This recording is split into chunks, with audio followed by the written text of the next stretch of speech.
to about 6 or 7. It's not about what you're capable of. It's about what you're willing to do.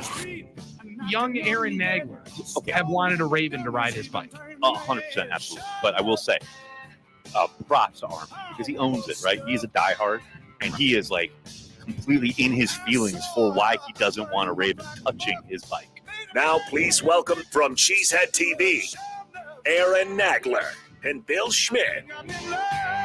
Care of the G Radio coming to you live on a Tuesday afternoon as we do each and every week. However, ladies and gentlemen, boys and girls, this week, extra special, joined by none other than Green Bay Packers running back AJ Dillon. AJ, how are you today, brother? Dillon! I'm doing great. Thank you guys so much for the warm intro. I know it's been a lot of anticipation. I'm excited to get on here and chat it up with you guys every week. Every week. I mean, that's what's amazing to me. Yes. It's like, we get you once. It's amazing. We get to talk to you every week because that's how we roll, AJ. See, we figure, season is almost halfway over. Best time to start talking to someone every week. That first half of the season, get in your groove. Now you're here, and now we know kind of what this team is all about, and more importantly, what you're all about. Absolutely. You can't go too early. Nothing set in stone yet. No, absolutely. You got to get a good feel. Absolutely. AJ, first off, before we get into the team itself, I want to ask you, how are you doing, man? I mean, the Packers fan kind of sitting from the outside looking in. We saw you during training camp. You look amazing, ready for a big year. And then all of a sudden there's AJ on the sideline in street clothes, and we're like, what the heck is going on? And then you're put on the shelf. How are you, man? Most importantly, how are you doing? Hey, I'm doing great. Obviously, had some time, like you said, not the first week. This is halfway through the season, so I've had some time now to come to terms with it. And football's a tough game, but we're doing all the recovery, everything, still working out. I'm literally at the facility right now. I got to tell them to put some extra stuff here on the shelf. Yeah, we need some empty. we need some backdrop here. Man. Yeah, we need some backdrop. We are going on YouTube as well as the radio, so there's some visual component. This is big time. Big time. I Right? need some Cheesehead TV stuff up there. There you go. Now we're talking. Now we're cooking with gas. How much better is it for you, though, AJ, being around the facility, being around the guys? Because that can be one of the toughest parts of going through the rehab process. Yeah, it's definitely tough, and I think even sometimes I always come to the home games, and so you walk in the building, everybody's locked in, dialed in, and it's just kind of one of those feelings where it's like, man, like what am I doing? But I've been just trying to find any ways to find a purpose, and Emmanuel or guys like that have questions throughout the week. Hey, what do you see by this guy? What's kind of like the read by this linebacker? How does he blitz? What do you think we might get? And so just trying to stay up with the game plan, see them every day. And then out there on the game day, I got 3 pairs of gloves in case the guys need to, when it's raining, whatever it is, I'm running over there with the purple Gatorade, making sure we're good, making sure the running backs are ready to go. But it's definitely tough, human nature. You want to be out there, you want to compete, but it's great to be still around the guys, and it's all love, and we're still having fun. That's awesome, man. I know I had talked to David Bakhtiari after he had his injury issue, and I know he talked a lot about the isolation of it, right? The fact that you are watching each and every week and you cannot contribute, and that's unbelievably tough. But I love that you're going to the games. Because look, man, everybody handles it differently, right? And I've seen guys throughout their careers where they do get injured and they don't want any part of it. You're in there. Like, I've seen shots of you at the games. I've seen you like involved, as it were. How important is that to you? Because you do mention like talking to Emmanuel Wilson and things like that. How important is that to you to still kind of be part of it? I think it's very important, and it's kind of a 2-part, but the first part, I guess, would be this is my 5th year here, and I know a lot of these guys, a good portion of them, have been along here with me for the majority of that time, and I still support each and every one of them. I want the best for them, and I'm still on this team, and so when we have game day and it's at home.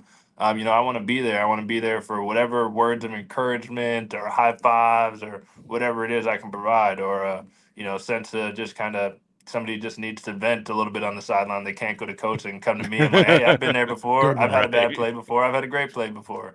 Right. That I do have that experience there, and so I think it's definitely important to be out there and do whatever I can to help out the team. I also like that you're helping out the team. You know, when you bring Tucker on your podcast, when you fire up like, hey man, Kraft mac and cheese, what are we doing? How is Tucker Kraft not catching a box endorsement here? I like that you're shouting that part of it out as well. Let's try to throw some cash in the boys' pockets while they're rolling here with some wins. Oh, of course, absolutely. Guy. That's what I'm all about. Everybody eats. We all eat. Shoot, I had Emmanuel Wilson. He said he wanted to come back on the podcast again. He was just on about a month ago. He said, "Hey, can I come on again?" I'm like, "Sure." Wait for because Billy and I are Packers nerds and we're steeped in this kind of stuff. Can you tell people what's the name of the podcast? Where can they find it? Like, let people know. Absolutely. It's the Tune In to Dillon podcast. It's on everything. It will be on iHeartRadio soon. There we go. But every other streaming platform and YouTube if you want to watch the podcast. And we have Packer players on. We've had Charlie Barons, comedians, some entrepreneurs, fun people. And we're just kind of on there having a good time, having a laugh. Probably pick up a couple nuggets and things to learn, and always a little Packer tea for sure. Speaking of the podcast, you had a brewer on. You had just gonna say, your fellow rehab cohort, as it were. The IR boys. Yeah, the IR boys, exactly. In that discussion, it came to light, sir, that you had not seen Bull Durham, which I think as a professional athlete, this is a travesty. And I just want to know, have you corrected that yet? Have you seen the movie? Yes, the day I got back, well, the next day, I watched that movie, downloaded it on Apple TV, watched it. It's a fantastic movie, and one I will recommend for any baseball fan out there. Oh, man. See, now, AJ, what you're doing is you're making my life a lot harder because Aaron will come on here and say, dude, you got to know this movie. You got to see that movie. And I haven't seen a lick of them. So, like, you right away landing. That's kind of tough, dude. You're making us look bad here. That you are prompt here, Aaron. You're gonna like doing the show with him way well. And just Billy, you can't use your usual excuse like, "Oh, I'm a father of a young kid." So is AJ. That's true. Yeah, right in the same AJ, spot. He's a parent. He got on that movie right away. That is true. Well, the thing is here that I feel like everybody's always going to give you a recommendation. You got to go ahead and do your due diligence. Watch that movie. If it's bad, that person can't. They're off the list. They can't recommend. Now you get to recommend, and they have to watch. You put the pressure back on him. Right. That makes a world of sense. Now, AJ, as we've discussed, the fact that you've got some time on your hands, I think you have an event coming up to try and bolster a lot of different kind of spotlight some issues that are important to you with your foundation. What's going on? I think November 1st, is that a Friday at the Legacy Hotel Trademark Collection by Wyndham in Green Bay? What's going on? Yeah. So like you mentioned there, we have our first annual gala for the Dillon Family Foundation. It's a foundation my wife and I, we started this off season. It's built around, our pillars are built around empowering families within the community and combating food insecurity. And so to put those two things together, food and families, we kind of did a little interesting spin on the gala. Everybody has a gala for the foundation, but we did a sip and savor. So we're going to have multiple stations with food where you can go ahead and, try to eat a little bit of here and a little bit there and grab a drink to pair it with it. We are still in Wisconsin. Drink Wisconsin. Carry the G beer, maybe. We might. There we go. See, now we're talking. Look at the synergy. I love it. I don't know if we're allowed to bring it on the premises, but I might have a couple outside if you want to grab one on your way in. There you go. I absolutely love it. Smart man. That's what I'm talking about. For anyone interested in more information on this incredible event, we'll certainly have a link in the description of this video on YouTube, on Cheesehead TV's YouTube. We'll blast it out on our socials. We're definitely going to let people know. November 1st. It's Friday, November 1st. That's amazing, man. The fact that you can lean into that with some time on your hands, right? Like the idea that you can give back while you're on the shelf. I love that. I just love that. And I wanted to know, like, was that something that just happened organically, or is that something you sought out? I think it was something we sought out. It's something that my wife and I had been wanting to do, start the foundation for a while. We've done, over the course of my time here, we've helped out the Boys and Girls Club, and we did the House of Hope Gala, which is a homeless shelter in Green Bay for single mothers and their children. We've done their gala for the last 2 years. And raised a bunch of money. We've worked with Feeding America over the last 3 years and raised over about 1 million meals during their Healthy Kids, Healthy Summer campaign. And so, and worked with the Children's Museum in Green Bay. All this stuff is natural. I love Green Bay. I think it's very apparent. Football, IR, or not, whatever it is. Right. Wisconsin is my home, just like everybody probably listening, and more. But so, I think the biggest thing you can do with your platform, however big or small it is help your neighbor and, help who's in your backyard. And then you focus there and then you can slowly start to change the world. And so that's what we're doing. And we're trying to have a positive impact. And first year kicking it off. And we're super happy with all the support we've been getting. So DillonFamilyFoundation.org, you can find all the information, things we've done thus far. Yeah, and Sip and Savor exp.givesmart.com is the link where you can go to give and also to potentially purchase some tickets for that. You mentioned it, AJ, as well, just kind of organically came to, right? You work with Feeding America, go through. But for families and young families, how much more impactful is that for you being a young father and seeing there's a lot of things in the last year and a half, man, that I've learned that I had no clue we were going to have to know. And to think about doing that on your own, it is really, really eye-opening to see the trials and tribulations people have in young parenting. Absolutely. And I think, and this is the full God's honest truth, is the title of being a father for me is the best title I've ever had in my entire life.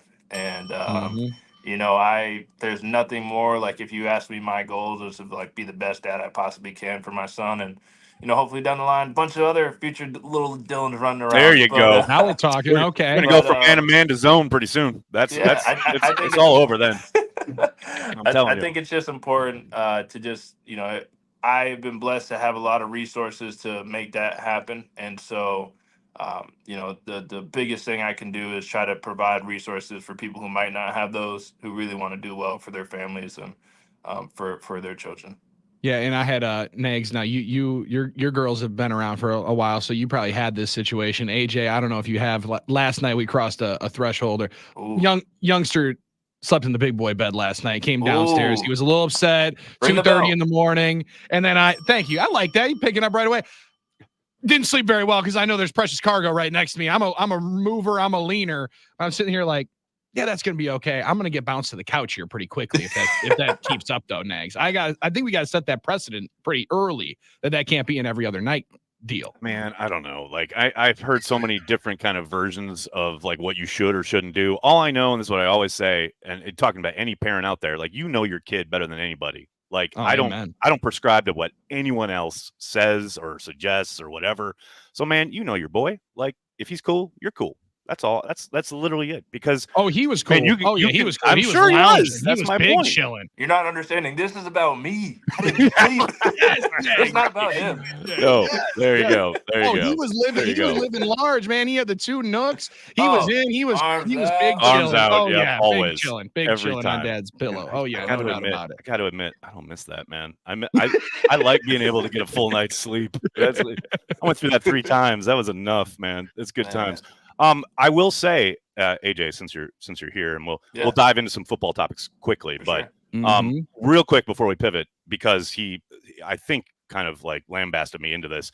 Corey Banke, my partner at Cheesehead TV, took issue, sir, with your beratement of the Wisconsin delicacy known as the Bloody Mary. And I know you put out there that you didn't like Bloody Marys, and then you had a bunch of backlash, and then you said, hey, look at me, I'm trying all these Bloody Marys. Corey is adamant that you come to his home and allow him to make you a Bloody Mary, because that's something different. He feels like he's going to change your mind.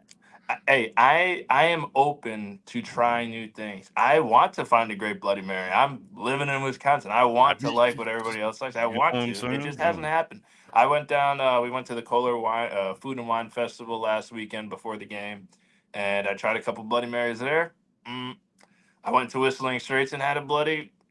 Yeah, he's trying then, Nags. He's trying. Corey, I will say, Banke is he sent me the YouTube video. I saw it. I will definitely try it. We need to arrange that. I will definitely try it. We'll get it on. We can go live. I'll give my honest opinion.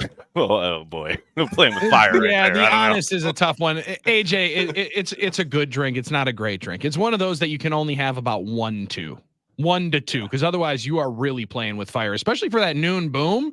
The rest of the game, you got tomato juice all in the stomach. With all the backlash, there was actually a lot of people in the comments like, "Hey, I'm born and raised in Wisconsin. Don't like him." I was like, So you felt pretty good about it. I did feel validated. You should. I felt validated. You should feel good. As the Wisconsinite that doesn't eat fish, there's going to be things that people don't like about it. You know what? It all brings character.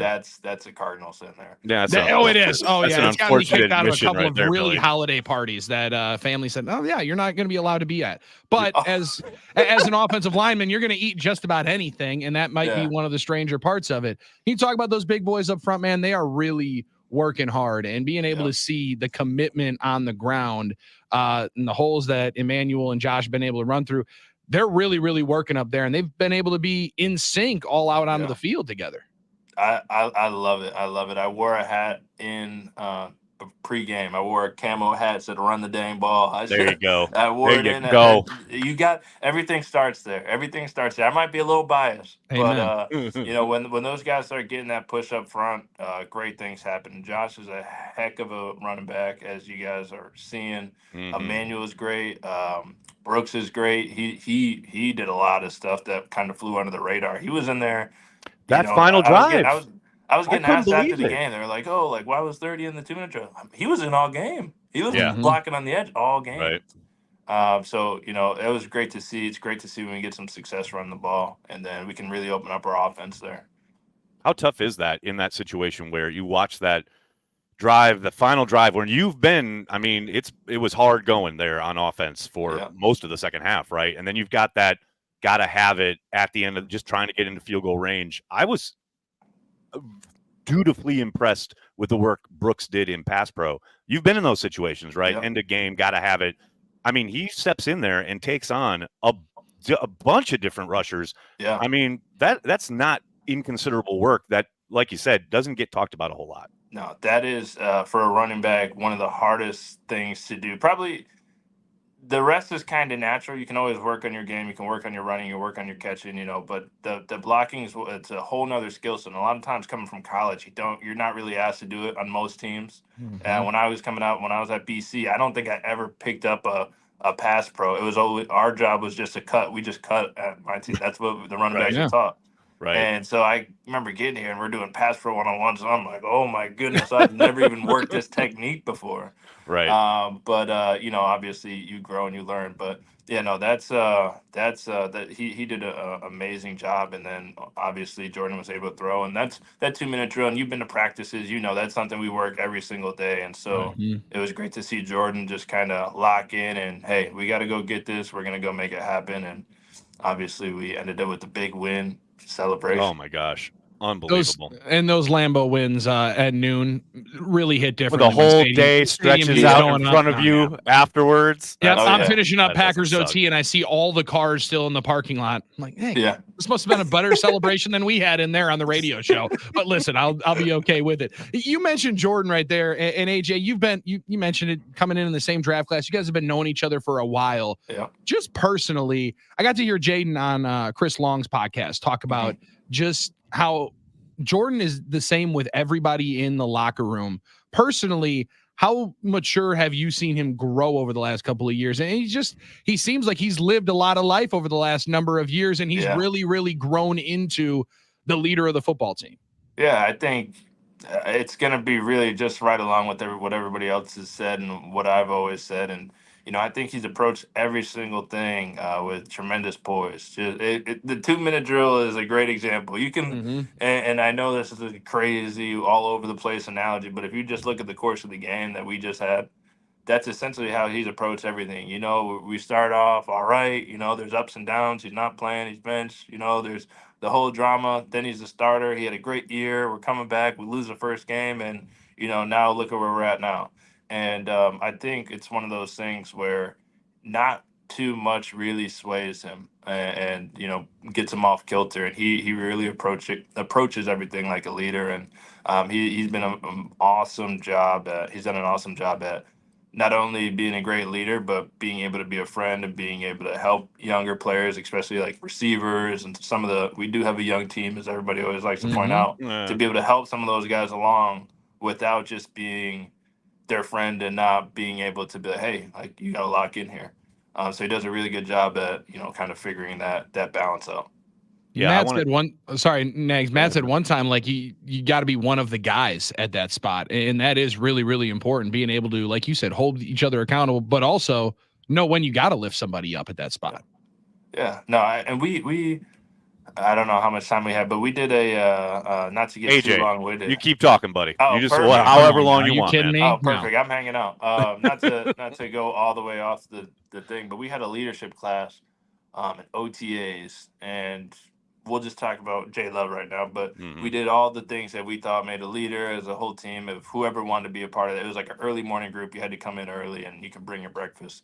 And that was one of the things. Obviously, like is you got to be to love and to trust and all that stuff. You got to be able to hold each other accountable and be able to call each other out. And I feel like a lot of guys and a lot of the leaders you see in our team were in that group, and they did go to that class early on. And like that's kind of we want as many leaders as possible. That's why we always have different game captains every week. It's not just 3 guys, 4 guys. Everybody can be a leader. You can be a rookie and be a leader. And you could somebody who has never played can also call you out when you're not upholding the standard that you set. And I think we do a really, really good job at that on the team. We draft great guys. We have a great culture, but it's not because we have one leader. Our quarterback's the only leader. I think it's because we got 53 leaders out there, and we all want the best for each other. I love that. And I mean, I think we've heard John Kuhn talk about this on 9 to Noon, but like the best teams are always player-led teams. Yeah. Like the idea that, yes, the coach sets the tone and obviously a game plan gets put together, but man, the guys on the field are the ones who do it. And they're doing it week in and week out, play in and play out. And yeah, if you're not upholding a standard, you got to be able to talk to each other, and you got to be able to say, like, you have to pull your weight. You have to learn from those mistakes. And I think the best teams you see in the NFL year in and year out are the teams that are able to do that, or that are able to hold each other accountable. Absolutely. The coaches and the front office, all those people, they're like the architects. They're the designers. Then the players are the people who build it. So if you got terrible builders and you set a 3-story house and it's leaning sideways and falling forward, even though you had a great blueprint, that's how it goes. But if you got a bunch of guys who are professionals and are really dotting their I's and crossing their T's, you're gonna get a great structure. And so that's my analogy that I think about. Like you do need those coaches, you do need that front office to get you the blueprint, but to go execute, the blueprint's there, whatever, if it's good, but it's the players who build it up and see where you take it. Always has been, always will be a game that's about the guys on the field in between the white lines. And you guys are taking it 2 teams right now. There's a bye coming up in a couple of weeks. AJ, how difficult is that though? Like when you got a game against Jacksonville, who their season has not gone the way they had hoped it would, and then a remarkably huge divisional game leading into the bye. How difficult can that be for a younger team though, knowing, hey, we got that at the end of the tunnel, but if we're not locked in for these next 2 weeks, that bye is not going to be something that we're going to enjoy. Yeah. I feel like the vibes, honestly, no one's really looking at that bye right now. Granted, I'm not playing, so maybe if I was, I would be. But I think we got a pretty well-placed bye. I know we've had some late ones in the past, and we've also been on the other end that had some really early ones. The bye that we have is pretty good. It's kind of right when you need a breather. For the most part, there's always going to be guys who are hurt, but for the most part, I'd say as a team, we're pretty healthy. I'd say if anything, it's like, all right, hey, let's go finish these next, like give everything we got. We're rolling. We're where we need to be. Just won a big game, big moment. 2 more, take a breather, and then we're halfway through. Let's go ahead and rattle it off and shoot. Let's go ahead and get a first round bye. Go earn yourselves another bye. There you go. That's what we're talking about. I think who's winning this division might be getting that first round bye because it is clearly the best division in the league. It's a great division. That's fine, but we're number 1. There you That's go. what I'm talking there about. You go. That's what I'm talking about. Oh man, this is gonna be fun, Aaron. This is gonna be a fun football season. Doesn't suck. Does not suck. Does not suck. AJ, you're an absolute legend joining us here today and each and every week going forward. Like we said earlier, make sure you check out the information on AJ's Foundation's Gala coming up on the 1st of November. AJ Dillon, an absolute legend, joining us here on Carry the G Radio. Bill Schmid locking it down there at the greater iHeart Metroplex. Aaron Nagler coming to you live from New York City. AJ, thank you so much, man, and we'll talk to you next week.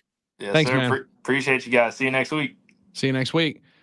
Man, that is money right there with AJ Dillon hanging out with us, Nags, each and every week. Again, sip and savor exp.givesmart.com. Going to be the easiest way for people to go and find out some of that information. And like you said, because you know the internet a lot better than I, it's linked in the YouTube chat. It's in all the socials. We're going to have it all over the place. It's going to be very easy for you to find sip and savor experience benefiting the Dillon Family Foundation. I just love there's a tough balancing act, right? And I thought he hit it right on the head, Nags, where you're on the team, but you're away from the team, right? Like, since you're not being able to be at the facility, a part of it with the guys each and every day, especially the home games.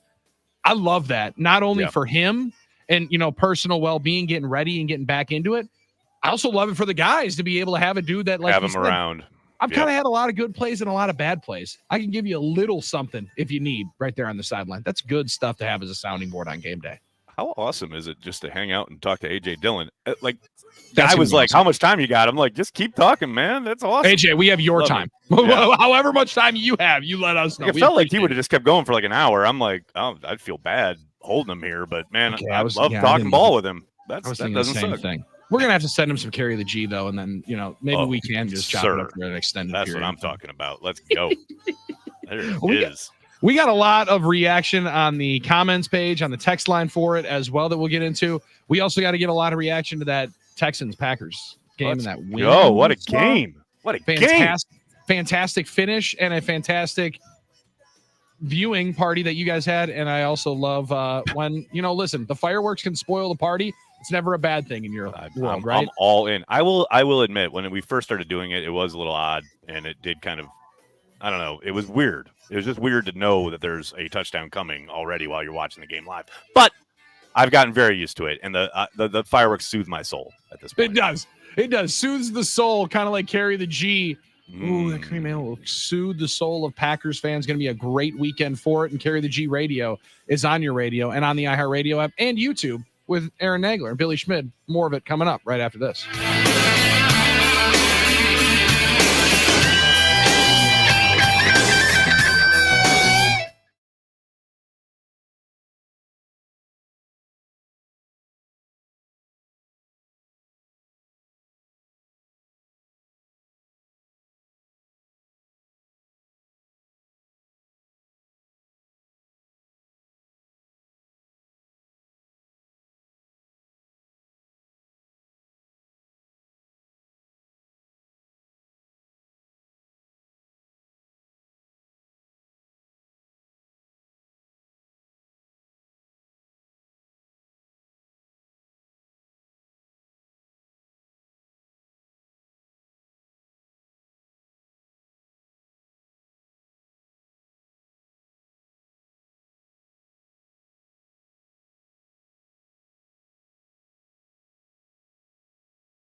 Carry the G Radio rolls on this Tuesday afternoon. Aaron Nagler coming to you live from New York City. Bill Schmid holding it down there in the iHeart Metroplex in the greater Milwaukee area. And we just had AJ Dillon on.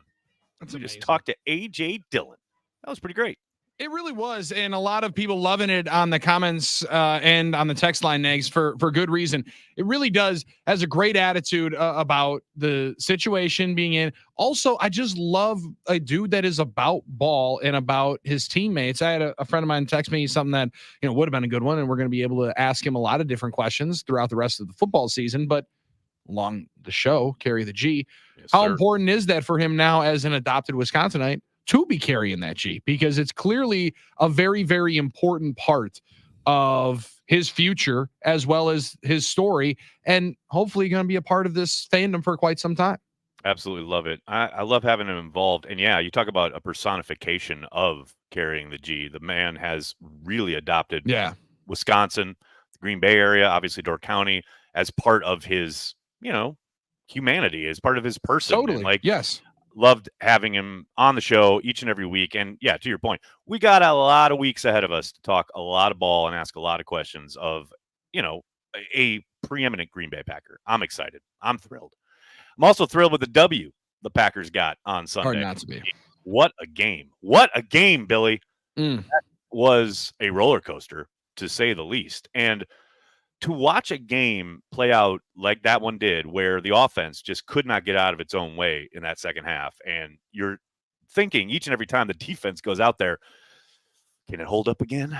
Is this the drive? Is this where it all falls apart? And man, I tell you, Jeff Hafley's crew, after a week of, and I don't know about you guys on 9 to noon or wherever you may have been, where I heard all week long, can't be living off these turnovers. Got to be able to get stops. Got to be able to force some punts. Well, their luck's going to run out with these turnovers. Well, I think Hafley and company read your tweets and said, hey, we got something here. We can make sure we force some 3-and-outs. We force some punts, and they most certainly did that.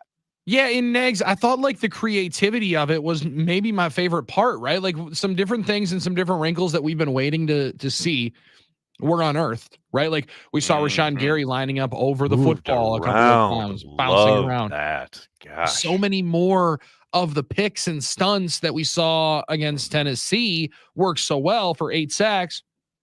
They kind of disappeared for the last couple of weeks, right? Yep. Didn't see a ton against Minnesota. Now, credit to Minnesota. They did a really good job blocking a couple of them up, right? They did a really good job handing them off. Garrett Bradbury has gotten taken to the cleaners by Kenny Clark in his career, generally held up really well. Credit to the other guys. But they were able to have their way with not a bad pass blocking unit. Was Joe Mixon a problem? Absolutely. Mixon was, no doubt. But man, they found ways to frustrate and confuse that front. And I mean, the proof is in the pudding. Stroud had the fewest passing yards in his NFL career. I mean, they had him in hell. Though when you saw him throw his helmet on the sideline, that was so great. That's when you know it's over. That's when you know you got somebody. You can't let him up. And what happened, I mean, it's pretty clear that Hafley and his staff looked at that game in Minnesota, where up until yesterday or until Sunday, that was Stroud's worst game of the season, like easily, right? You looked at what Minnesota did to that Texans offense. It's not that they copied it verbatim, but they certainly used a lot of the same principles as far as showing a bunch of numbers up front along the line of scrimmage. Texans trying to figure out who's coming, who's dropping, who's trying to hit the quarterback, who's trying to drop into a zone. They continuously had them guessing, and they continuously played with their rules in pass protection. As far as okay, I'm a running back, and I traditionally, I'm supposed to work inside out, right? That's what you're told. We'll talk to AJ about this next week. But as far as in most pass protection systems, you work inside out as a back. Well, they would send an initial rusher, and the back would react to it, and then all of a sudden, here comes Wilson on a cross dog or delayed blitz, and he's coming up through the middle to get the sack. While the back is thinking he's doing his job, but guess what? That was basically eye candy to try and distract you while we get to your quarterback. And they did that repeatedly, but never with the same action. It was always something else, something new, something they hadn't already put on film for them to look at the surface on the sideline. It was always something new, and that was fascinating to watch play out. Now, I know you and I appreciate your loyal listenership as well as interaction on 9 to Noon, because you fire us off a lot of really I don't miss good it, man. tweets. I never miss it. I never miss a show. I'm always Now, listening. we had a poll question earlier today that I got to get your take on the other side, because it's hard the way you're explaining Jeff Halfley's intensity and excitement and play style and call sheet from this past week. Hard for me to think you're going anywhere else on the biggest addition for the Green Bay Packers this offseason, if it's Jeff Halfley, Xavier McKinney, or Josh Jacobs. I chimed in on I hit the thing on the Twitter poll. Like I have cast my ballot. However, to make it public, because you don't get to see. Yeah, we got to show that work. I will let you know. I did not hesitate to vote for Xavier McKinney, because as much as I love what Jeff Halfley is doing, he's not able to do it. As we were talking about in that first segment with AJ, the players the ones who make it go, and he's not doing half of what he's doing if he doesn't have Xavier McKinney back there. How many times did you watch in that game where Stroud's trying to figure stuff out, he's sorting out the line of scrimmage, play clock down to 5, 4, 3, and then McKinney, who is down in the box, bails out, runs out to that high safety, middle field closed look. I mean, that's what I mean when he had Stroud guessing all game. And you can't do that if, like Darnell Savage or Owens or whoever we had back there at safety last year. If they're the ones trying to make this happen, that you're not doing it. You're not working like that. No, and the only reason why, Nags, you're so worried when 29 is in the box, because 29 was on his back at one point, leaped on top of CJ Stroud. I'm just saying. The second drive of the game. I'm just saying. Massive moment. And there's another part of the play in the back end that I don't know is the same if it's not for Xavier McKinney. We got more on that coming up. We got a lot more of your interactions on the NicoletLaw.com text line, 414-799-1973. We got the comment stream going through. We got a madhouse here in the iHeart Megaplex, which is just outstanding. It's I didn't want to mention it, but I don't know what's going on, man. Next, yeah. Wow. Yeah, it's a party. Do they know you're live? Do they know you're the one person live on the radio program right now? Well, they would know because there's a light that says on air outside. Yeah. Is there an on air? Do you have an on air light? We do. It's working. Okay. There's also a camera light that is on that's pointing right to me and right in behind. So you are on. People are walking. Yep. They're aware you're on, right? Yep. Okay. We know we're on. Just making sure. I just, I don't want to tell you how to run your shop. I'm just wondering what's up. There's patience is something that I'm learning a lot in fatherhood. I didn't realize that it would continue to you have work to itself into my everyday take that life. And work through. Yes. Yep. Very so patience is going to be showcased during this break. Potentially a higher level of audio and a different octave is going to get reached here in the next couple of minutes, and then we're going to come right back here, and it's going to be an amazing run on Carry the G Radio. Undoubtedly. Much like Halfley in the second half, we're going to lock it down. That's what we're going to do. That's what we're doing next here on The Game and on Cheesehead TV.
Air the G Radio, wrapping up the first hour. Bill Schmid, absolute legend on the decks there. Billy, I'm Nice trying. Thank you. I'm trying to keep it together over here, but I cannot stop laughing. Yeah, it was fun. It's been a fun couple of minutes. There's been a lot of deep breaths taken. There's been a lot of calming influence. Listen. If this is the worst thing we deal with in life, I mean, you know what? Right. Lives You're are doing all right. Pretty damn good. Pretty damn good. All right. It would be nice to not deal with at this exact moment.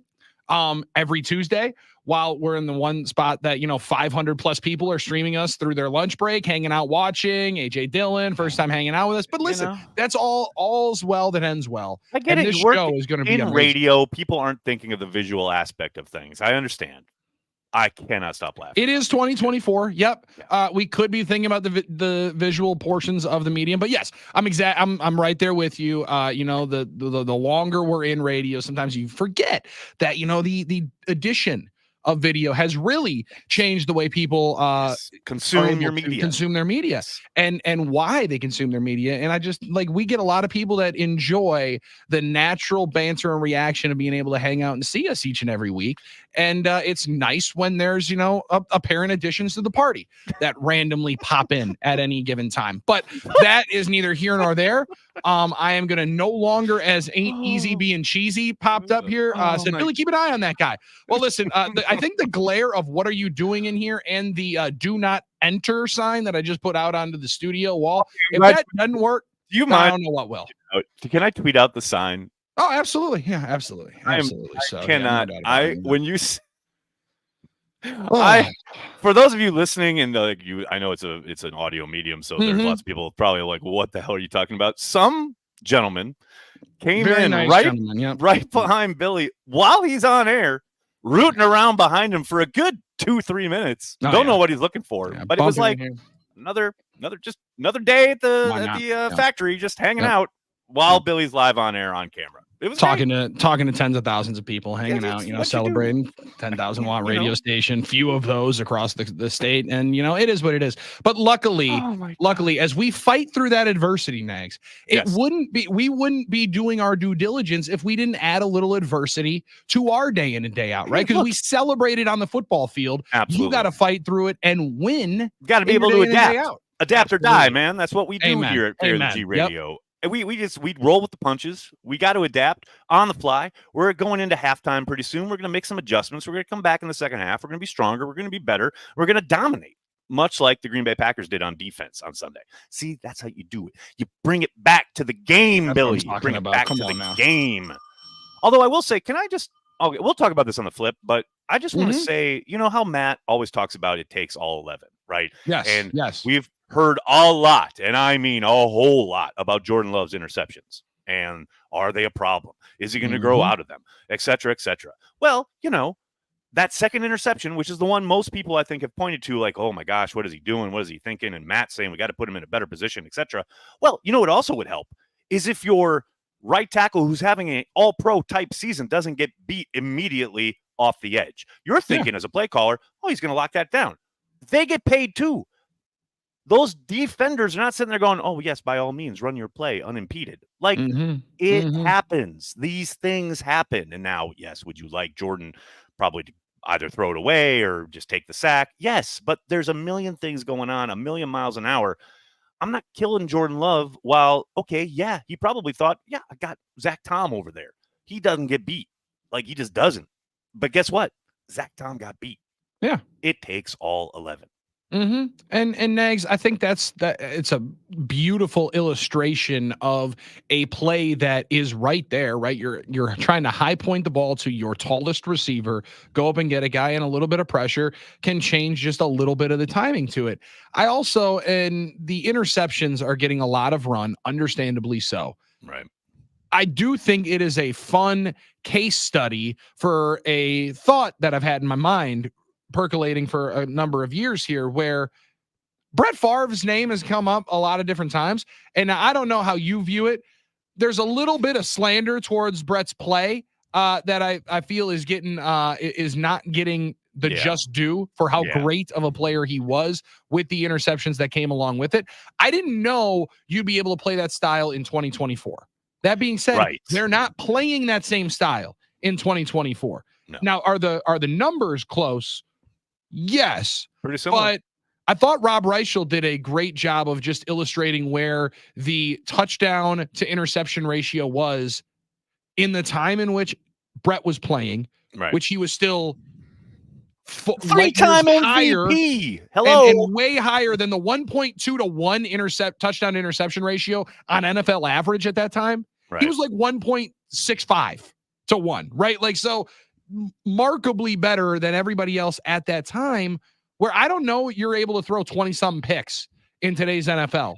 And keep your job. It'd be tough. And keep your job, and then ultimately have the opportunity to win 3 consecutive MVPs. Right. It ain't getting there. It's a different world. It's a very different offensive world. Sure. But if indeed Jordan Love ends up as half the player that Brett Favre was in a Green Bay Packers uniform, I'm down, man. We are all going to be remarkably excited. Yep.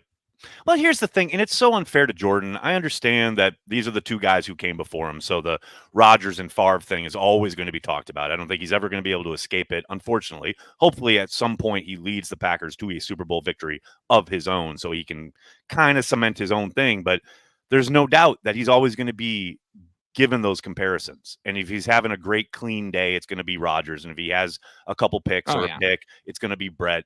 But, man, he is so fun to watch. And I talked about this a little bit on Cheesehead TV earlier this week. I'm loving living on the edge with Jordan Love. Like, there's an element to it where I understand the ball is life and you got to be careful and all of these things that you hear coach speak wise, and they are all true.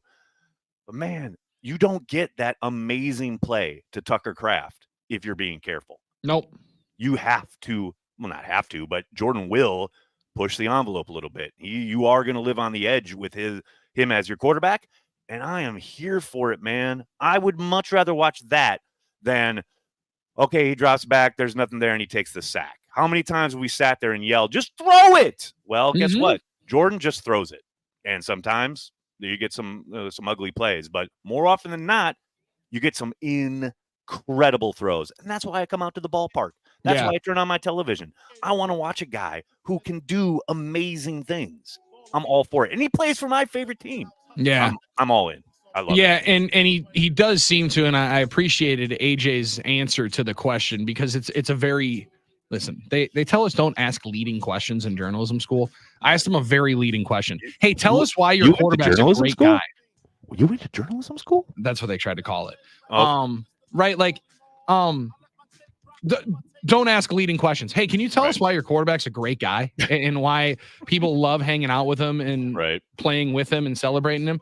But the ability to be the same guy off the field as you are on the field, you can't be that way on the field if you don't have that relationship off the field. So, like, as much as it's a little bit more risky for the biscuit than we've watched over the last 15 years, Nags, I listened to a lot of Packers fans gripe and complain that we weren't risking it enough. So you have. There's going to be some give and take. And right now, he's taking the risks. And I, for one, am having some fun watching it. I'm all here for it. I mean, what's crazy is probably his best throw on Sunday is the one that gets dropped by Jaden Reed at the end of the first half. Totally. That throw, that's insanity. Yeah, are you kidding me with that? Putting that ball where he puts it. And it's a gorgeous throw. Probably cost you 3 points because Jaden Reed dropped it. But that's an amazing play. That's why I tune in. Yeah. And Nags, what's his response to that ball not being completed? Oh, darn.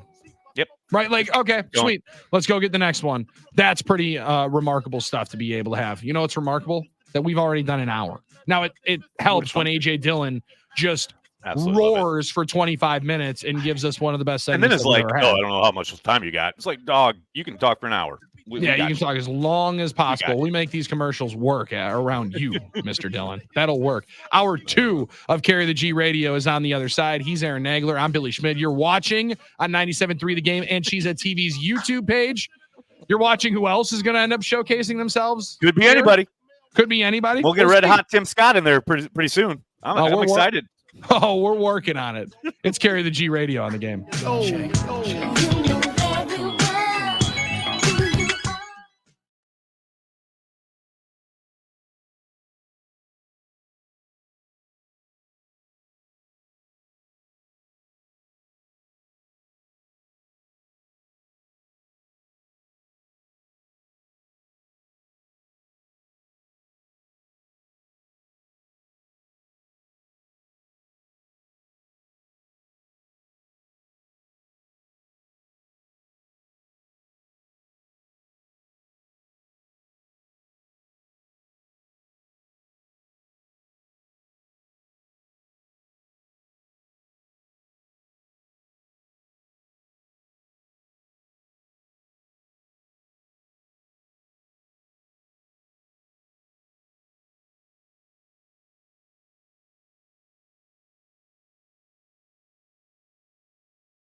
This is Carry the G, Everything Packers. Although I will say, shout out to Brett Favre for retweeting Cheesehead TV the other day. The audience has grown from 3 to about 6 or 7. It's not about what you're capable of. It's about what you're willing to do. Young Aaron Nagler have wanted a Raven to ride his bike. 100%, absolutely. But I will say, props to Armin because he owns it, right? He's a diehard, and he is like completely in his feelings for why he doesn't want a Raven touching his bike. Now, please welcome from Cheesehead TV, Aaron Nagler and Bill Schmid. Carry the G Radio Hour 2 coming at you live from New York City and the greater Milwaukee area. Bill Schmid holding it down there at the iHeart Metroplex. Billy, I got a question for you. A searing, deep-rooted football philosophy question. Oh, I'm ready for this. Let's go. Do you believe in trap games? Yes, I do. Yes, I do. I believe that there are spots in which teams are looking ahead is maybe the better way of putting it, right? Like I think that there's a lot of times where you get teams a little bit over eager for a game that is coming up and not the one that is right in front of them. And I think you can get caught in a little bit of a trap there. Yes. It's interesting because I want to say they're not a real thing. They're a media-driven phenomenon. But, man, it seems each and every year, each and every season, it seems to play out that teams overlook their next opponent, getting ready for a game down the line, down a couple weeks from now, big divisional showdown coming up a couple weeks from now. I do wonder if this Packers team is just too young to care about any of that. Like, you know what I mean? Like, sure. I don't feel like there's a ton of guys on this team who are like, oh, we got to pay. We're going to beat the Lions in a couple weeks. Like, they're just kind of living week to week is my sense of it. Yeah. Well, and I think that's very much could be the case more of than just, well, we got this thing in the bag. I mean, Jags stuck. They're already thinking about firing their coach. They do suck, though. They're really bad. And I love Trevor Lawrence. So it's a tough thing for me to say his football is not good right now. I love Trevor Lawrence. What do you love about Trevor Lawrence? I love the skill set. I love the leadership qualities. He has a big arm. His run of football from 22 into 23. That 17 game stretch as good as anybody in football. However, the last 20 games that he's put on film, not good. So that's been a very, very difficult lift. However, I also think Jordan talked about it. It might've been the podcast that he did with his quarterback coach or a different conversation he had during the offseason, right? Where he spoke about their return after the Giants game, right? Like they lose the Giants game in thinking dude, we just beat Detroit, beat Kansas City. We're going to go out to New York. We're going to roll these cats on Monday Night Football. Yeah. And instead, maybe it's not overlooking somebody else, but it's one of those where maybe you start reading your own press clippings just a tiny bit.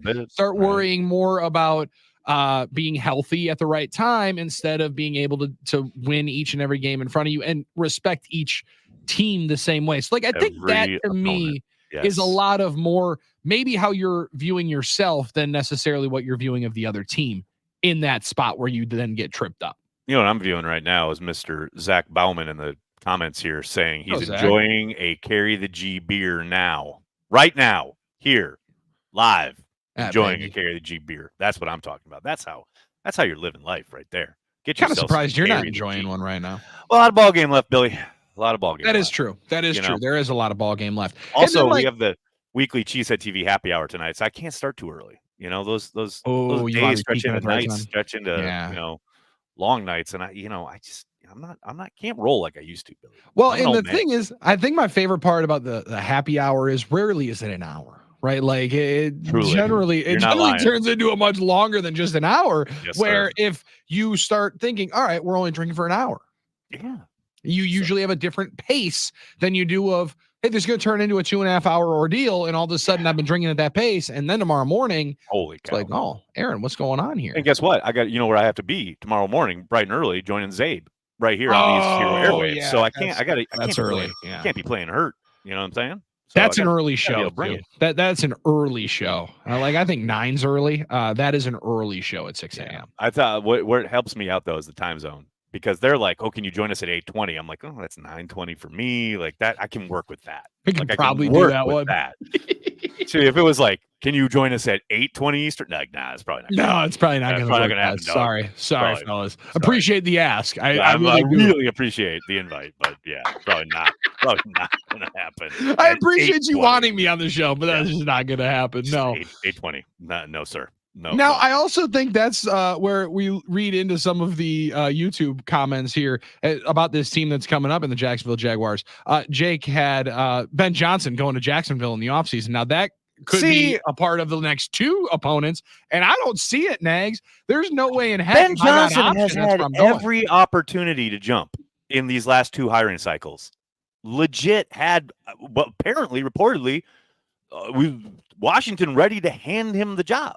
And he was like, nah, I'm okay. I'm going to now, Never some mind. of the grumbling and reporting and rumor mongering around that was that he was asking for a king's ransom, salary-wise. Yep. And the new Washington ownership was like, that's adorable. So, I don't know. Maybe there's something to it because the man has been the hottest coordinator, one of the hottest names, 2 years running. Don't have a job. Still run that offense. Not a head coach. Yeah, and at some point you start losing your luster if you keep saying no, right? Like I think there's also people in this business in pro football that say there's a real strong ego competitive spirit that you got to have, and there's somebody that would say, you don't think you're ready? You're never going to be, and then just delete you from the list, right? Gone from I the think list, Kellen right? Moore was on that for quite some time, and then was like, I think I'm going to wait. I think I'm going to wait. I think I'm going to wait. He hadn't interviewed for a job in a while. Now he ain't never going to get that job. It ain't never going to happen. No. It's weird too. Like that whole kind of aspect, that whole vibe is so odd. Like each and every hiring season, because it's all about relationships, who gets recommended to these owners, right? I just think of guys like Mike Zimmer or Rivera who just took forever to get their gigs. And then when they get the gigs, like they're pretty good, but you can kind of tell why they never got the gig during all that time when they were waiting. Yep. Although I would say shout out to Rivera, at least he got to a Super Bowl. Didn't win it. Yeah, and did. Yeah. And I think also, Nags, I'm fascinated where the league always runs in cycles. Right now, the cycle is young, offensive-minded head coach, play caller, pair with your young quarterback. Well, that's all well and good. Now the top two teams in the draft who are going to square off this weekend, two defensive, older head coaches, one of which is a retread guy in Dan Quinn. And I, for one, am super happy for Dan that it works out because he's a guy that I was waiting would get another opportunity. You knew that at some point, Nags, he was going to have his pick of the litter as to which one to have. Didn't realize the Packers were going to retire him in Dallas like they did in the wild card round. Oh my goodness. But to then still go and grab one and calm the situation, get a former head coach, play caller in there for him. I wonder how many teams try to go with that model. And that could be very fascinating with the Packers' young Jeff Hafley. Okay. You dialing shush. up. You shush now. Shush. I want this to delay a little bit so we can dominate for like 2-3 years with Jeff Hafley, win a couple of Super Bowls, and then all of a sudden, then maybe he gets that opportunity. That's a possibility. I love this super chat from Mike Witt on the Cheesehead TV Let's go, Mike. page. On the same day Packers win on a game-winning field goal, the Vikings lose, and our former kicker misses an extra point for the 49ers. Sunday was a great day, boys. I love the connecting of those dots. There's a lot of dots there to connect. That's for all the dots being connected there.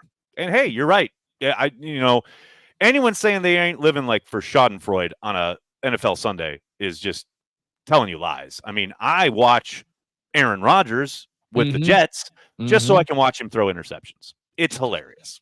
It is fun. It soothes my soul. And look, he's still slinging it. I still think he can do it. But I think Aaron Rodgers is learning how well he had it in Green Bay. Maybe didn't appreciate how well he had it in Green Bay.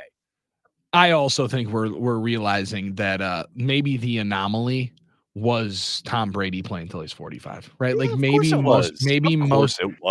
most athletes won't play well into their 40s, right? Maybe that's not the norm. Maybe it is the exception. And maybe at some point, I will say though, on Aaron's end, if they had an offensive line, I think he could cook. Sure. But they don't, so he doesn't. but he also doesn't have the escapability that he had at one particular time, close. right? No, and absolutely. like for a guy still coming trying off to an run that Achilles, same offense. yeah, for a guy Good coming luck. off an Achilles, maybe, and I talked about it last week. Maybe I should just mea culpa, hand raised in air. I got duped. I should have realized they weren't going to be as good as they are. As I thought they would be, right? That they would be much similar to this because Nags, sadly, and I love Aaron, and I enjoyed watching every single time he suited up for the Green Bay Packers. No doubt. The last year wasn't great. So, like, the last time he was great was in 2021. That's almost 5 years ago.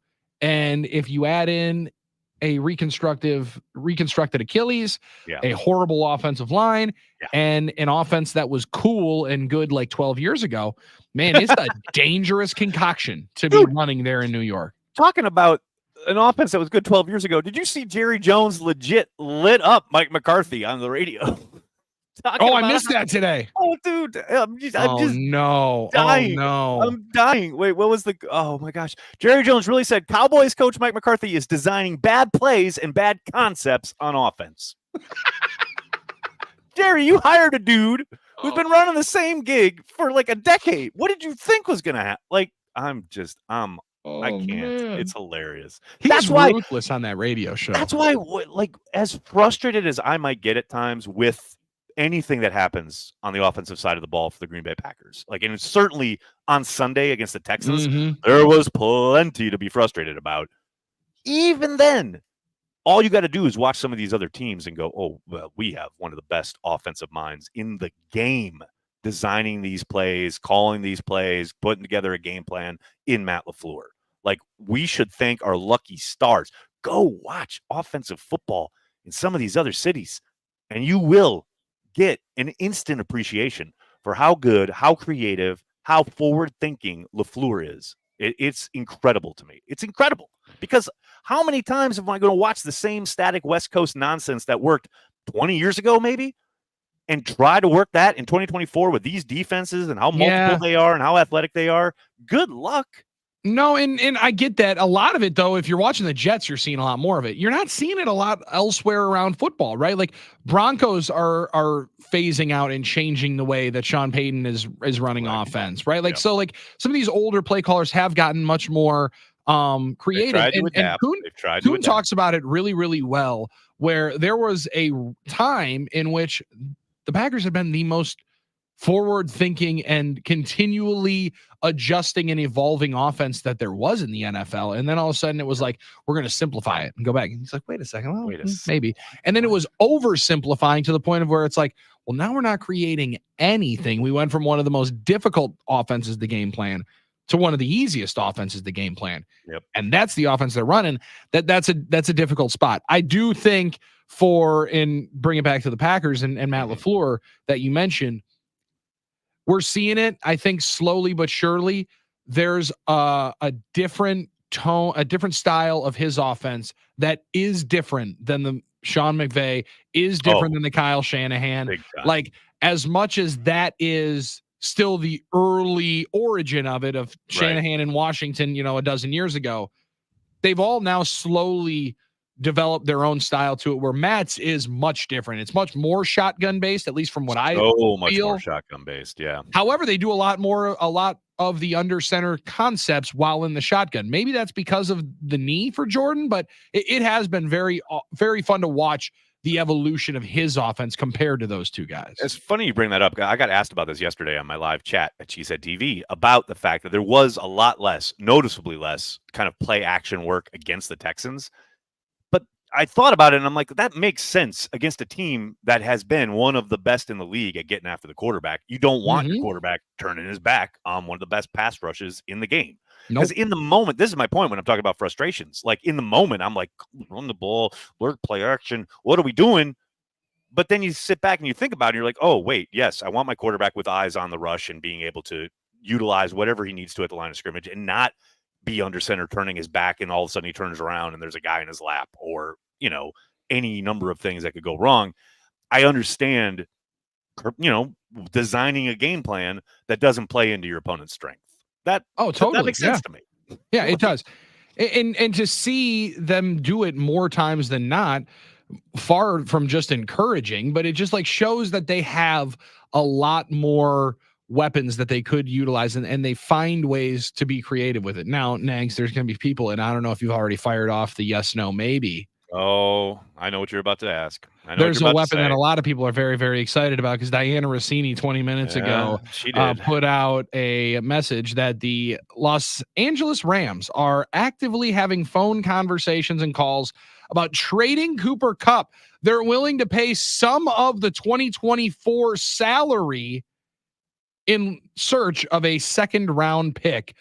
They've indicated willingness to take on some of the salary. Okay, so they don't want to. They will, but it sounds like Cooper Kupp will essentially be traded here by the end of this month as the trade deadline comes up in 2 weeks from right now? And it won't be to the Green Bay Packers. Like, I understand everybody wants the new toy, and anytime any player with a marquee name gets mentioned, it's will Green Bay get involved, and it's always no. But I understand fans' desires and like latching onto that idea. But man, they got a ton of talent at wide receiver, a bunch of whom are going to get paid eventually. They've got their own crop of talent. They don't need Cooper Kupp. I understand he's really super talented. Oh, yeah. They have a bunch of super talented guys who are really cheap.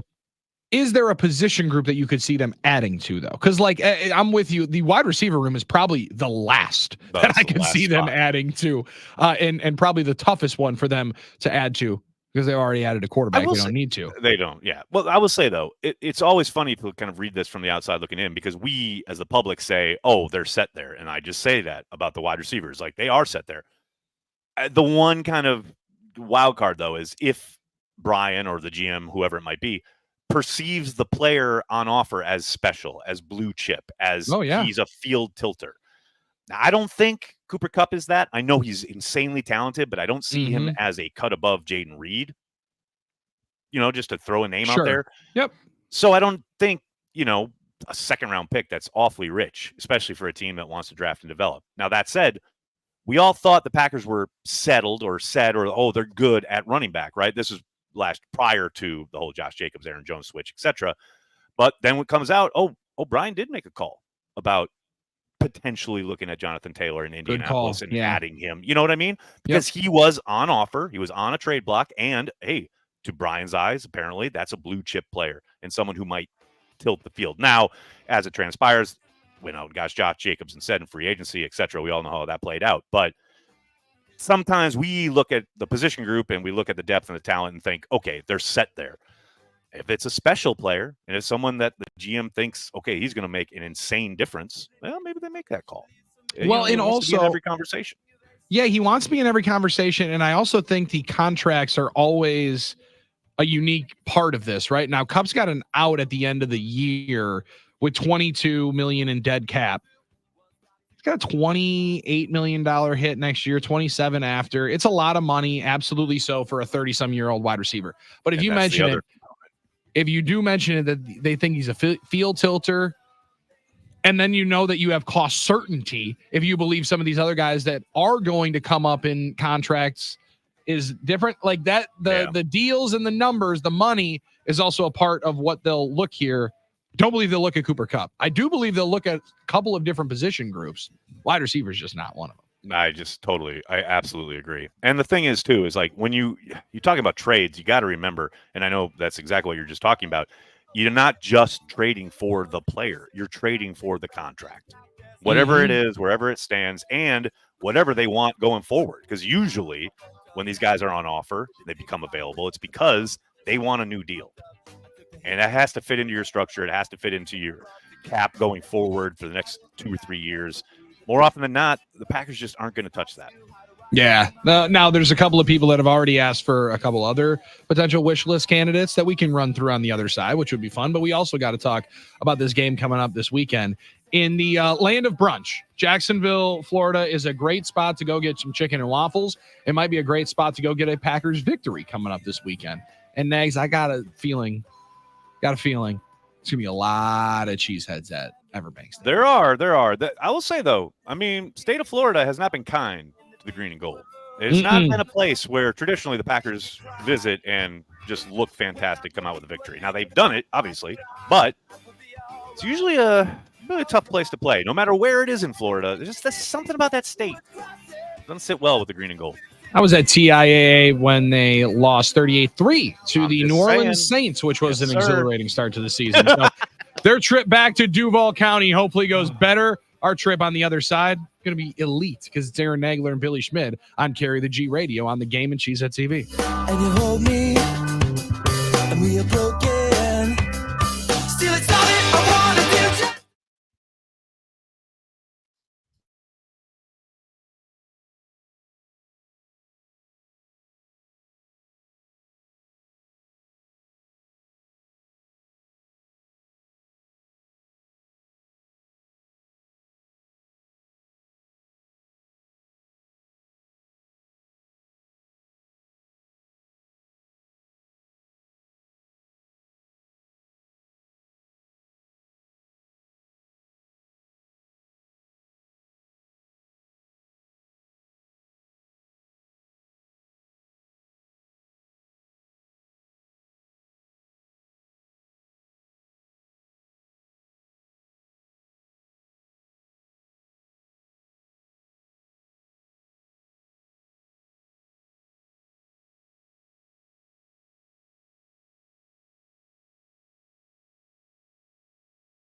Carry the G Radio rolling on here, the final half hour for this week. Bill Schmid, we got people chiming in all up and down the YouTube chat regarding trade possibilities for the Green Bay Packers. Mike Witt with a super chat asking, or saying straight out, call the Browns and ask what it would take for Myles Garrett. Garrett on one side and Gary on the other side. Now that would be fun.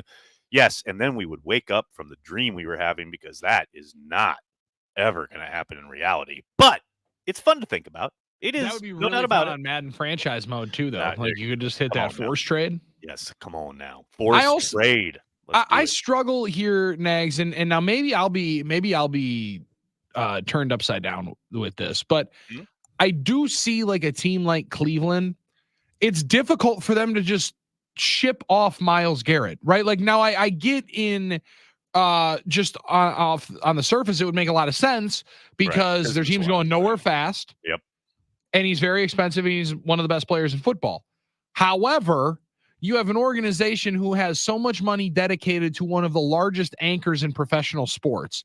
You're trying to build a new stadium in which you're going to move the team from the lakefront out into the suburbs. Like there's a lot going on in that organization. Browns fans are about as loyal as possible. You just up and trade their best player in the middle of the season. The heart and soul of your team. Man, there's a lot to like. Tough. You just can't always uproot the face of your franchise. Like now, the Packers haven't been in that position in a while, but there's something to having somebody for fans to still go and watch, because you are still asking them. Tickets are already paid for to come and be supportive. Come on out to the ball game. Month and a half of the season, and I know next year. And I know Greg Newsome is another name that gets thrown around a lot. The corner, awesome. And which that I understand as well, because the Packers, you're always perilously thin at corner. Every team is, and you always want more talent there.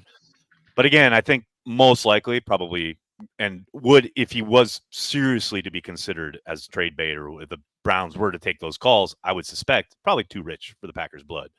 I will say though, there are some names out there that I wouldn't, completely dismiss. One being, if you're talking about an edge, no, he's not Myles Garrett. No, he's not even close. But someone like Chase Young with the Saints. Ooh, okay, sure. Team going nowhere fast. Watching their he's team, on a 1-year prove-it deal. I mean, he's going to be cheap as hell. He's got talent. He can help you rush the passer. Is he a cornerstone? Is he a field tilter? No, which is why, there's a decent chance you might be able to pry him loose for not a whole ton of compensation.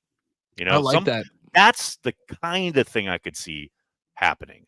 Or Marshawn Lattimore. It's kind of the same thing. You talk about a corner on a team going nowhere, and he and Dennis Allen have kind of butted heads at times. Like that's again a phone call I could see Brian making.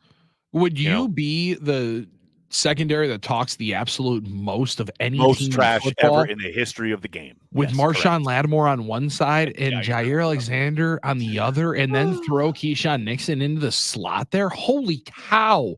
I mean, there would be so much being thrown pre-snap that, like, I don't even know how you can throw Adam Post. That's remarkable amount of trash talk that you would have on the outside. I do think they will look to bolster the team.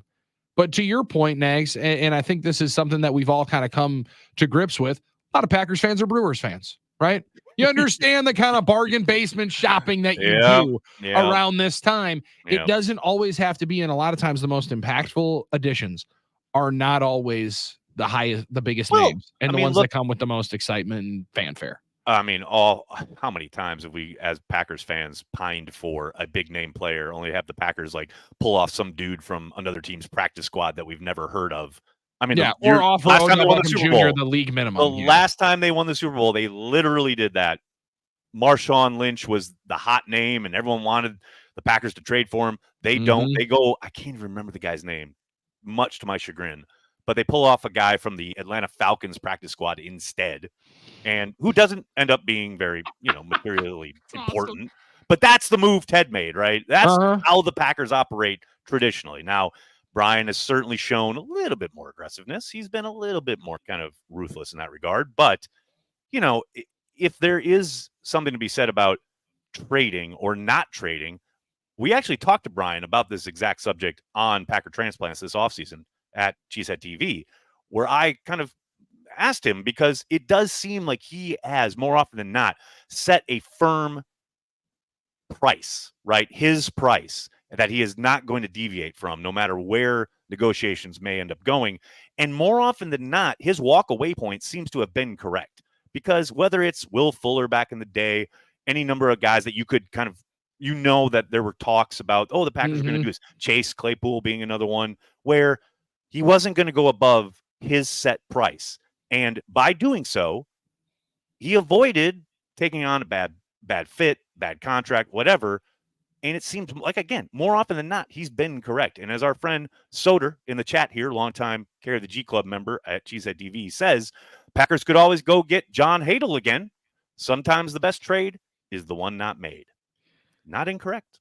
Yeah, it's very true. A lot of times the best player, the player that is coming in, is always going to come with the expectation that he is going to change something, right? This is what we've been waiting for. Rarely is the juice coming with the squeeze, right? Like a lot of times you're not getting that size and that kind of production. The Packers have more times than not been on the right side of either getting off a player too soon, or as you mentioned, not overpaying for somebody that comes in at a time in which we like to think, oh, you're like one player away. You're so close. Right. I thought, and you and I, when we were at the combine, heard Goody say, I don't really subscribe to that theory, right? Like I've never thought, and I'm never going to go with, you're one player away. That's a dangerous way to build a program. And I don't think that right now they're just going to say, we're 5-2. We got a special feel. What we got to do is go pay 2 firsts for Max Crosby, right? Like it's just not going to be the part of their deal. I do love the idea of, okay, we're going to set a price and we're not going to go above it.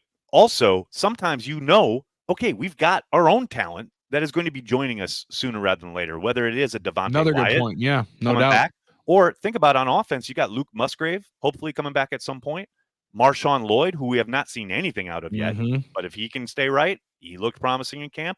Like, you're going to get some reinforcements just on your own, having some of these injured guys get back on the field. So I understand that, like, again, shiny new toys, big headlines, people really glom onto that stuff. But, man, that has just not been the way the Packers operate. For good or bad, like, it's just not who they are. It's not how they run their program. So I try not to get caught up in a lot of these types of headlines simply because 98% of the time the Packers aren't going there. Will you keep an eye more on it? And I think this is a fascinating one because now the other now people are going to fire off all these different random sources, this and that. Love those. Yeah. When you start thinking of teams in the division that would make a run there, I do think Cooper Kupp would be a remarkable field tilter if you're the Detroit Lions, right? Like if you're thinking of a team that would go to jump in. Now you got Jameson Williams suspended for 2 weeks. Who knows? Right? There would be teams in the NFC that would be waiting, I would think, very, very quickly to pay. They're not getting a second round pick, right? Like Devontae Adams came with a conditional third. They're getting a third, maybe. I will say, you talk about much different story. Detroit making a move. I think they probably looking at a pass rusher more than a wide receiver. I mean, they're cooking on offense. I don't know, man. Yeah. The loss of Hutchinson, maybe they make a move there. Maybe they do. And maybe they also have somebody that they're excited about on the other side. And we read it late at the end of the show. When Dan Campbell says it will be all right, that cuts a little bit for a third-year player that's now coming off his second suspension and has missed time in all 3 years that he's been in the NFL. I'm not saying that they potentially could be done with the young man, but it doesn't seem like a situation where they're super excited to say we're putting the eggs in that basket again. Yeah, no, don't feel like it. That would be very interesting. They're going to cook without him. They cooked without him before. Sure. They'll cook without him again. Ben Johnson will draw it up. He'll have some play where they toss the ball to an offensive tackle and gain 10 yards. That's what they do. Personally, I like those plays. Of course you do. I am shocked. You can knock me over with a feather right now. I just hope that they're cooking with, like some NyQuil chicken coming up in 2 weeks. Couple weeks. No, we're not talking about that game though, Billy. Not yet. No, we're got to go 1-0 this week. Got to go 1-0. Not looking ahead. 1-0 this week down in Jacksonville. Most importantly, why we're not looking ahead is because we don't have any time to. We got one segment to go. We got our predictions for this game coming up in Jacksonville on the other side. And as we have here, maybe my favorite question that I got from our guy Mike Witt.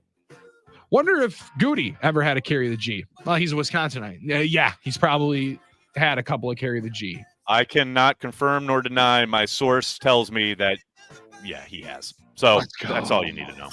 That's got to be a good. That's just got to be a good feeling for you. I cannot begin to tell you how surreal it is. Yeah.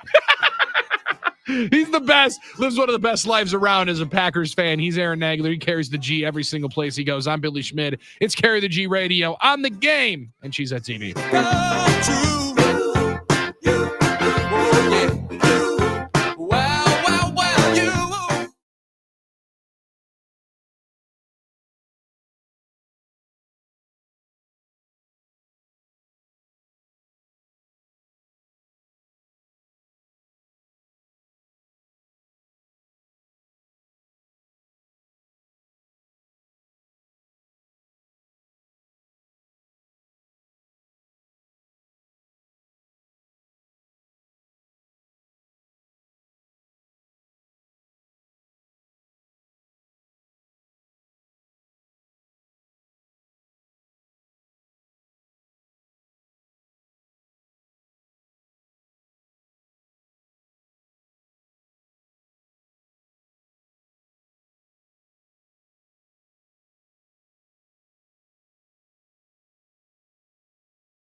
Carry the G Radio heads into the final segment.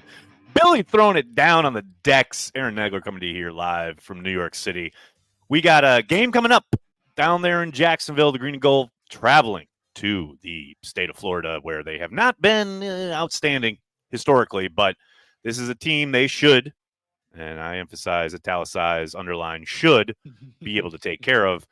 Before we get to our predictions, Billy, we got a couple people chiming in on the YouTube chat here. Thomas, thank you very much for the generous super chat. I would like to say that Romeo Dobbs' emergence these past 2 weeks is further proof that the Packers still don't and won't need to proclaim anyone as wide receiver one. Also upset at Vikings and Colts being on Sunday Night Football instead of Packers Lions. Yeah, well, the broadcast networks can protect one game each and every week, and you gotta suspect there's no way on God's green earth Fox was giving up Packers Lions. That was not going to happen. That one wasn't going to happen. They've been waiting and had that one circled for quite some time, I can only imagine. And you're right. I don't know what it is, Nags. I don't know what their deal is now, like how many of them they get to hold. They can do one a week. 1 a week. Oh, it is one a week. The new agreement. Okay. Because there used to be a limited number, but now with the new, because of the streaming services and the way they've cross-pollinated between NFC, AFC, CBS, Fox, etc., there's so many kind of different avenues now that they have acquiesced to. And you look at this direct TV, the Sunday ticket trial. Oh, yeah. It's all laid bare how much they want their relationship with the broadcast networks to remain in good standing. They want to basically give them as many opportunities to have the best games on their channels. So yes, they are allowed each and every week to protect one game. I hate it because it should be easier to watch all the NFL games, and I would appreciate it being cheaper for the Sunday ticket. Yes, sir. I do respect the business move, though, of the NFL saying, "Oh, you think that it's unconstitutional how much we're charging? Right, more." We're going to charge. We're going to double that. Double now. Well, it's on YouTube. It's on YouTube now. We're going to double that. Double that up. Right, like I do appreciate the hey, we're gonna lay this down on the table, and now you're gonna pay double. We're the gorilla in the room. Now we're taking what we want, and we'll leave something else, whatever else we want behind. Because the broadcasting deals and the subsequent control that television has over the broadcast and the timing of it is something that I'm becoming much more aware of and understanding in the college game. Because doing Badger football, like we don't even know when they play in 12 days. That's and we won't until Sunday because of the deal, because they need the results. Like it's the deals. We keep seeing the broadcasting rights say, wow, that's a big number. Wow, that's a big number. Why are they doing here? It's the best thing because now they're getting more and more control as to let's make sure that we have the best product because we're paying you the most money for a reason. We want to make sure that we get the superior product. You're seeing a lot more power plays on both sides of that equation. NFL, no doubt about it. Say, hold off. We're going to let you know when you're going to be able to make one quick last note from Mike Witt on the chat. Imagine if the Browns traded a Z to come back. What's so funny to me, Billy, is like Packers fans will legit find anything to argue about. And no joke, right now in our comment section on YouTube, there is a voracious battle going on about the Packers moving on from Zadarius Smith and what caused it and why and was he a malcontent? No, it was because this, that, the other thing. Like, man, how many years ago was this? And people are still so passionate about any maneuver by the Green Bay Packers. It's amazing to me. It really is amazing. It shows the how superior this fandom can be. Also just the passion that comes with it. I don't know about you. If my man's ready to play and wants to, I have no real reservations with it. Now, granted, I also have a 55. I also have a 55 jersey, so there's a reason why. Imagine they bring that into the building. I just can't. No, especially because that year when he was hurt and missed all that time, there was a stretch, weeks long stretch, where they literally didn't know where Zadarius was. So couldn't reach him, didn't know where he was, was totally MIA. While a member of the team, I can't imagine they're going to bring that back. And you see how others do handle it, right? Like now, bring it all the way full circle to the first conversation that we had here today when we got to have AJ Dillon on for the first week here on Carry the Gene. He's going to be joining us for the rest of the season. Like there's certain guys that carry it in a different way Yes, when they're sir. on the shelf. And AJ's doing it the right way, man. He's trying to be around it as much as possible, try to help however much he can. Love it. And while also saying like, hey, some of this is also personal because it makes it a lot easier to go through rehab when you got the guys around instead of just going Absolutely. through it by yourself, doing it right, man. And I'm really, really excited for the insight and the conversation we're going to have all year long with him. All year long. Next week, we'll talk to him about this Jaguars game. Mhm. Billy, I'm just wondering, are you making any investments in this Packers favored by 4.5? Well, Nags, listen, as somebody that did somewhat potentially heavily invest on the Packers laying 3 this past weekend. Did you? Yeah. Oh, no. Oh, yeah. No. Oh, yeah. Yeah. Over 48 was also a prized Billy. selection of Billy. the opportunities. So we'll make that decision when it comes, and also once we have a clearer idea of what the cap is, right? What our salary cap is to play with. We got to know how much cap room we actually have to play. We got to know with how much cap room we have. Do we have to check with the Russ Ball of the house? We haven't fully done our cap gymnastics here today. Yep, no doubt. However, Forecast. I feel pretty good. Okay. Good about the Packers going in there. I do like them 27-20. 27-20. Okay, I like it. I'm going with 31-21 Packers. That's a fun number. That's a where fun I'm at. score. That's where I'm at. They get the 4 touchdowns, and then they run the ball, Perfect. and then they kick a field goal, and they go home. That's what they do. The run game for Travis Etienne, depending on what his availability is, Tank Bigsby's a serious cat on that side. No doubt. They're not Joe No Mixon, question. however. So don't make them look like Joe Mixon this weekend. That's a path to victory. Brian Thomas Jr. He's no joke. Rookie wide receiver for the Jaguars, really making some noise when they can pass the ball down the field. He's been pretty good. Yeah, and when they can protect Trevor Lawrence, he can still deliver the goods sometimes. No question about it. Billy, hell of a run today. Can't believe we had AJ Dillon on. Can't believe we're going to have AJ on each and every week for the remainder of the season. Outstanding stuff. I'm really excited for it, man. I'm super excited for him to be our only guest on the show each and every week, and hopefully not like random guests just popping in throughout randomly. So that I'm very, very excited for, and I can't wait coming up for next week. You know, we got a bye week coming up in a couple weeks. If a Packer player just wants to meander in, Just wants to drop in. why not? Right? Why not? That'd be fun. Thanks. We'll see you next week, man. I'll talk to you next week. Go Pack, go. Carry the G Radio on the game and Cheesehead TV. Tim Allen is coming up brewing the off season right after this on the game. That's the power of love.